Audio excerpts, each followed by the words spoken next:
Baik, Assalamualaikum warahmatullahi wabarakatuh. Untuk pertemuan hari ini, kita akan mempelajari mengenai pengendalian internal dan akuntansi untuk kas. Baik, jadi sebelumnya mari kita pahami dulu apa itu pengertian pengendalian internal. Jadi pengendalian internal adalah sebuah rencana, metode, prosedur, dan kebijakan yang didesain oleh manajemen untuk memberi jaminan yang memadai atas tercapainya efisiensi dan efektivitas operasional, kemudian kehandalan laporan keuangan, mengamankan aset, kemudian ketaatan atau kepatuhan terhadap undang-undang serta kebijakan dan peraturan lain. Baik, kaitannya dengan kas. Sebenarnya apa tujuan kita melakukan pengendalian untuk kas? Ya, jadi pengendalian untuk kas itu bertujuan untuk melindungi aktiva perusahaan dari pemborosan. Yang kedua, karena sifat dari kas itu sendiri yang liquid atau mudah dicairkan dibandingkan dengan jenis aktiva yang lain, maka kita perlu eh, satu sistem pengendalian internal untuk menghindari potensi-potensi kecurangan terhadap kas. Kemudian potensi adanya pencurian, kas yang hilang, dan seterusnya, sehingga terjamin adanya data akuntansi yang tepat dan bisa dipercaya. Kemudian, pengendalian internal untuk kas, mengapa penting untuk dilakukan? Karena yang pertama, dari sifat bawaannya, kas itu lebih liquid dibandingkan dengan aktiva yang lain. Jadi, dia tergolong dalam aktiva lancar dengan likuiditas yang paling tinggi. Sehingga sering menjadi sasaran atas tindakan kecurangan atau penyelewengan. Sehingga kita perlu prosedur khusus untuk melindunginya. Nah, apa saja contoh pengendalian internal untuk kas? Yang pertama, adalah menetapkan tanggung jawab secara jelas. Yang kedua, melakukan pemisahan tugas secara tepat. Nah, misalnya seperti apa? Misalnya untuk karyawan yang bertanggung jawab menangani transaksi kas itu harus dipisahkan dengan mereka yang bertanggung jawab untuk melakukan pencatatan transaksi kas dan juga dipisahkan dengan pihak yang nantinya akan mengotorisasi pengeluaran kas. Kemudian, langkah berikutnya dapat melakukan asuransi atas kekayaan perusahaan. Jadi, jika perusahaan punya aktiva tetap yang nilainya besar dan signifikan, bisa dilakukan asuransi untuk melindungi aset tersebut. Kemudian, semua penerimaan kas hendaknya disetorkan sepenuhnya ke bank. Ya, kalau perlu secara harian, ya, mungkin kalaupun tidak setiap hari bisa diatur sekian hari, beberapa hari sekali eh, uang kas yang terkumpul itu harus disetorkan ke bank. Dan sebaliknya, untuk semua pengeluaran kas itu tidak bisa dilakukan oleh sembarang orang. Ya, itu harus dilakukan hanya dengan menggunakan cek.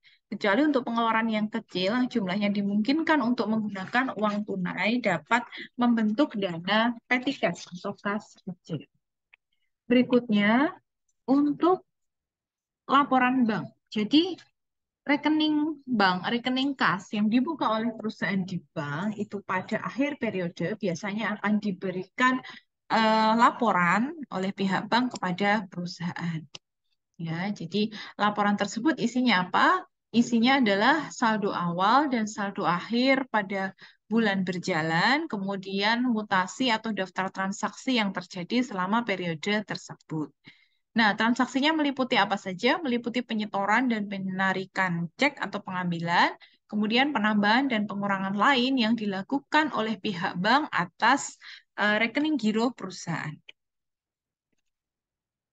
Nah, untuk penyetoran biasanya akan dicatat atau didaftar menurut tanggal penyetoran, sedangkan cek akan didaftar menurut tanggal penarikannya oleh bank. Nah, dalam hal ini sangat mungkin terjadi perbedaan jumlah saldo akhir tiap bulan atas rekening giro tersebut antara pihak bank dan pihak perusahaan. Nah, di sini akan dilakukan satu metode atau satu prosedur yaitu rekonsiliasi bank. Jadi rekonsiliasi bank itu adalah sebuah prosedur yang dilakukan untuk menyesuaikan jumlah saldo rekening yang dicatat oleh bank dan saldo yang dicatat oleh perusahaan. Sehingga nanti akan ditemukan jumlah saldo yang sesuai antar dua pencatatan tersebut. Oke, sebenarnya apa saja penyebab perbedaan antara saldo menurut pembukuan perusahaan dengan laporan bank? Nah, dalam hal ini kemungkinan penyebab terjadinya ada dua. Yang pertama, bank belum mencatat transaksi tertentu, sementara perusahaan sudah mencatat. Atau sebaliknya, perusahaan belum mencatat transaksi tertentu, sementara bank sudah melakukan pencatatan. Contoh, eh, transaksi apa yang belum dicatat oleh bank, tapi sudah dicatat perusahaan. Yang pertama adalah setoran dalam perjalanan. Jadi pada kasus ini perusahaan sudah melakukan penyetoran dana ke bank, tapi bank belum melakukan pencatatan. Biasanya ini terjadi pada peralihan periode. Jadi dilakukan di perusahaan menyetor di akhir bulan sebelumnya, kemudian pada bulan berjalan, ya, bulan berikutnya itu bank belum menerima setoran tersebut sehingga belum terekap dalam laporan bank.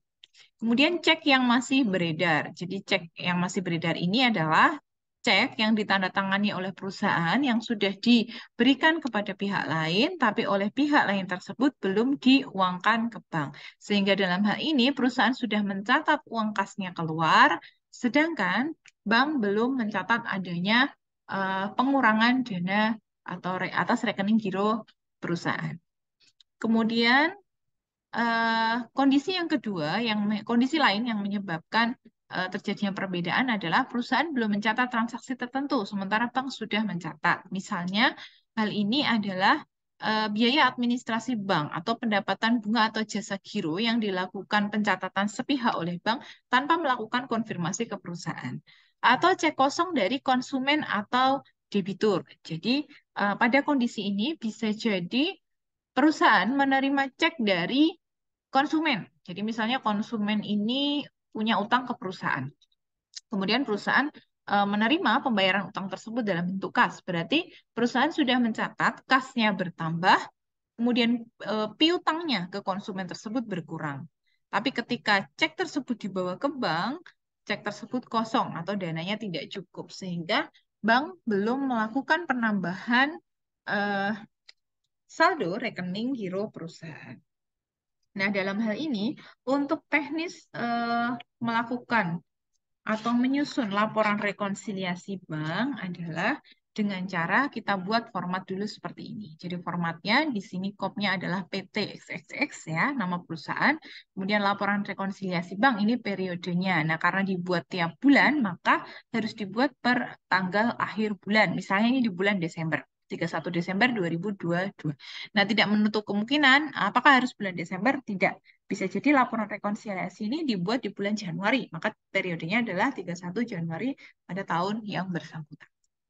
Kemudian langkah berikutnya, kita tulis saldo akhir yang dicatat oleh bank ya dari hasil laporan bank. Ya, saldonya ada berapa? Kemudian tulis di sebelah kolom sebelah kiri, kemudian buat kolom sebelah kanan yang berisi saldo per buku atau per pencatatan perusahaan.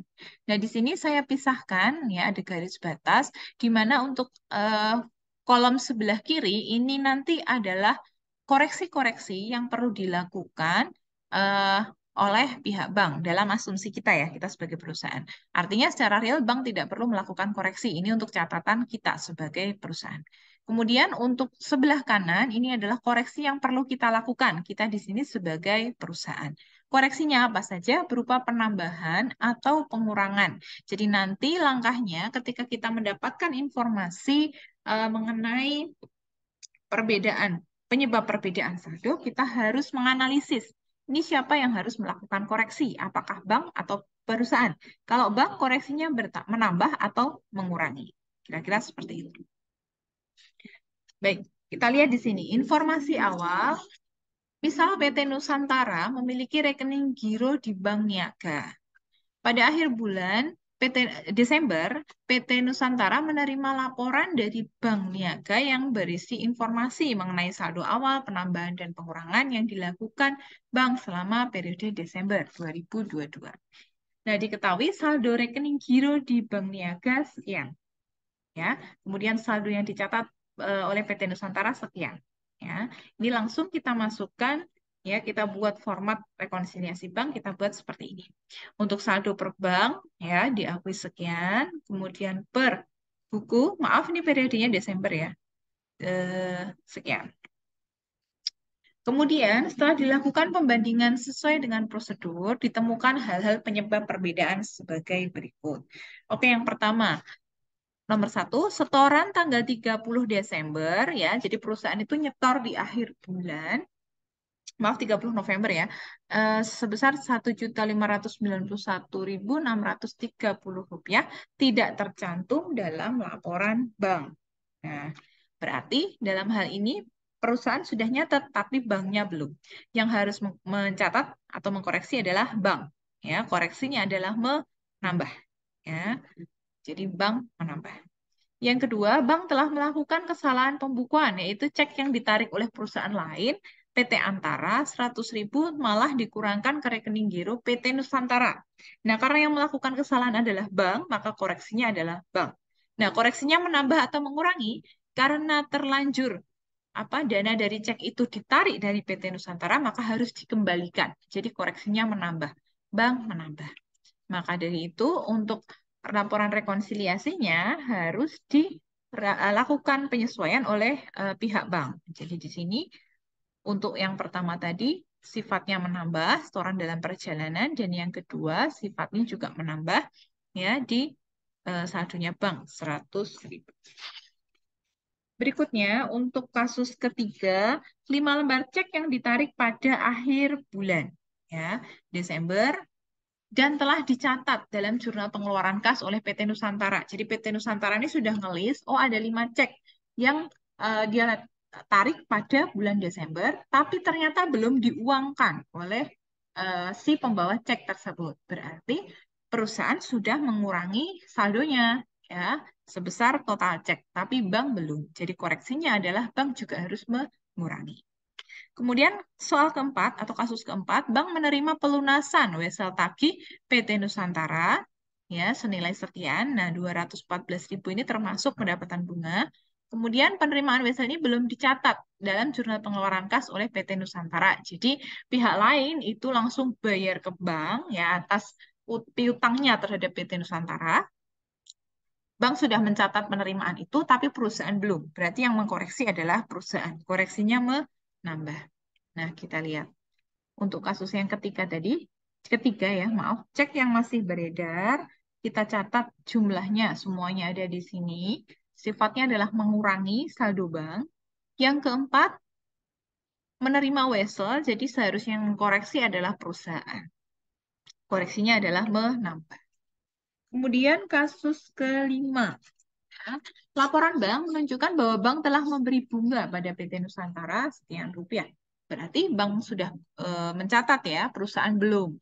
Koreksinya adalah perusahaan juga mencatat penambahan sebesar 28.000 sekian. Kemudian cek ya sebesar 150.000 yang dibayarkan pada PT Bromo telah dicatat dalam jurnal pengeluaran kas oleh PT Nusantara dengan jumlah 510.000, sehingga saldo per buku menjadi terlalu rendah. Jadi ini kesalahan pencatatan ya. Seharusnya ceknya itu ditulis 150.000, tapi keliru ditulis 510.000. Ya, karena terlalu rendah, maka kita harus mencatat sebesar selisihnya. Berarti koreksinya adalah perusahaan menambah sejumlah 360.000. Oke, untuk kelima tadi ya, pendapatan bunga bank yang harus melakukan koreksi adalah perusahaan, koreksinya menambah, dan kesalahan pembukuan tadi ya, harusnya cukup dicatat 150, ceknya keliru, dicatat 510, sehingga harus dikembalikan atau dimasukkan lagi sebesar 360.000. Kemudian untuk kasus ketujuh, biaya administrasi bank bulan Januari, bulan Desember maaf ya, ini adalah 14.250. Nah, berarti bank sudah mencatat, perusahaan belum. Jadi perusahaan harus mengurangi sebesar 14.250. Yang kedelapan, laporan bank menunjukkan adanya pengembalian cek yang tidak cukup dananya. Ya. Nah, berarti dalam kasus ini perusahaan sudah mencatat rekeningnya bertambah, ya, ternyata nggak cukup dananya, maka harus dikurangi. Siapa yang kurangi? Perusahaan. Oke, jadi kira-kira seperti ini ya. Untuk poin 7, biaya administrasi bank, perusahaan harus mengurangi. Kemudian cek kosong juga harus dikurangi dari sisi perusahaan. Nah, kalau sudah, kita coba jumlahkan seluruh angka-angka ini. Kita mulai dari saldo per bank ya, ditambahkan dengan koreksi yang sifatnya menambah, kemudian kurangi dengan koreksi yang sifatnya mengurangi. Per buku juga lakukan hal yang sama untuk saldo awal, ditambah dengan koreksi yang sifatnya menambah, kurangi dengan koreksi yang sifatnya mengurangi. Nanti harus ketemu saldo per buku dan saldo per bank dalam jumlah yang sama. Kalau ada yang tidak sama, maka harus dilakukan koreksi ulang, dicek lagi bagian mana yang mungkin keliru atau salah. Nah, langkah berikutnya adalah membuat jurnal penyesuaian. Jurnal penyesuaian ini hanya perlu dilakukan oleh pihak perusahaan. Ya, jadi kita lihat koreksi mana saja yang perlu dilakukan penyesuaian. Koreksi yang perlu dilakukan penyesuaian adalah yang bagian kanan atau sebelah kanan. Kita lihat di poin 4, 5, 6, 7, dan 8. Ini yang perlu dilakukan koreksi. Nah, caranya tidak terlalu sulit ya, atau bisa dibilang cukup mudah. Untuk koreksi yang sifatnya menambah, poin 4, 5, dan 6 itu bisa kita pastikan saldo debitnya adalah kas. Jadi kas di debit. Ya, kreditnya tergantung transaksi. Kemudian untuk sifat koreksi yang sifatnya mengurangi, poin 7 dan 8 kasnya di kredit. Tinggal nanti debitnya menyesuaikan. Misal untuk poin keempat, penerimaan wesel melalui bank termasuk pendapatan bunga. Berarti kita mendebit kas, kemudian mengkredit piutang wesel dan pendapatan bunga. Totalnya sekian. Ya, jadi untuk kas, kemudian piutang wesel dan pendapatan bunga di kredit. Kemudian pendapatan bunga bank, berarti kita mendebit kas dan mengkredit pendapatan bunga. Berikutnya, nomor 6, kesalahan pembukuan ya. Jadi tadi kita cek lagi, dia berasal dari mana untuk kesalahan pembukuan tersebut, karena ternyata kesalahannya adalah jurnal pengeluaran kas itu yang dicatat terlalu banyak, ya, berasal dari transaksi utang dagang. Maka kita mendebit kas dan mengkredit utang dagang. Kita memasukkan kembali kas dan mengakui kembali utang dagang sebesar selisihnya 360.000. Kemudian untuk nomor 7, biaya administrasi bank, kita mengkredit kas dan mendebit biaya administrasi bank atau macam-macam biaya. Kemudian untuk kasus cek kosong, kita mengkredit kas dan mengakui kembali adanya piutang. Jadi yang didebit adalah piutang dan mengkredit akun kas. Baik, sekiranya ini penjelasan mengenai pengendalian internal untuk kas dan teknis menyusun laporan rekonsiliasi bank. Assalamualaikum warahmatullahi wabarakatuh.